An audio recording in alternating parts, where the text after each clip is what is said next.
Nah, ada lagi yang bikin rekor nih, tapi rekornya agak bikin gemes sih kayaknya ya. Wah, apa nih? Karena bayangkan ya, klub ini sudah menghadapi sebuah klub ya kan, yang pemainnya 10 orang doang. Udah gitu mainnya di kandang dia sendiri loh. Terus ya kalah gitu. Tahu dong siapa? Jelas. Siapa lagi kalau bukan MU? Aduh, ini gimana sih? Dan kayaknya rekor yang dimiliki oleh Everton ini sebagai klub pertama ya yang bermain 10 orang dan bisa menang di Old Trafford. Betul. Ini rekornya kayaknya Sun akan diikutin sama tim-tim lain juga sih kalau MU begini-begini terus. Ya nggak sih?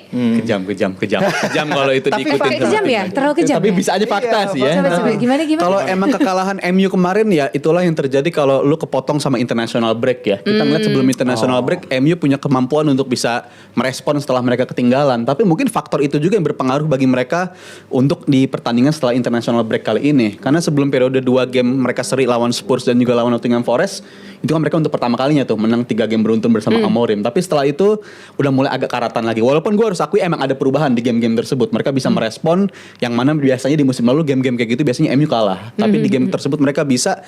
Tapi kan kita tahu ya ketika lu udah ketinggalan dan lu dipaksa untuk menyamakan kedudukan lagi, itu menguras tenaga lu. Iya. Itu menguras intensitas tenaga lu dan makin kelihatan kalau tim ini menurun fisikalnya. Dan itu puncaknya gue rasa di game lawan Everton kemarin. Yes. Emang secara statistik kalau kita disajiin ini kelihatannya kayak mereka dominan banget. Iya, kerja keras loh. Kerja keras banget. Tapi gue ngeliat di babak pertama hal itu nggak kelihatan. Mungkin hal itu kelihatan setelah mereka dipaksa untuk merespon di babak kedua atau setelah Everton turun ke 10 pemain. Tapi faktanya setelah turun ke 10 pemain Everton bisa golin juga. Dan MU menurut gue layak kalah berkaca dari pertandingan di babak pertama aja. Karena nggak ada rasa lapar, nggak ada rasa untuk melakukan respon secepat mungkin. Dan itu adalah tipe game yang udah ditentukan dari babak pertama. Karena setelah momen kebobolan, gue nggak ngerasa MU punya kemampuan untuk bisa ngembaliin keadaan sih. Jadi emang bad day at the office dan semoga aja bisa segera bounce back.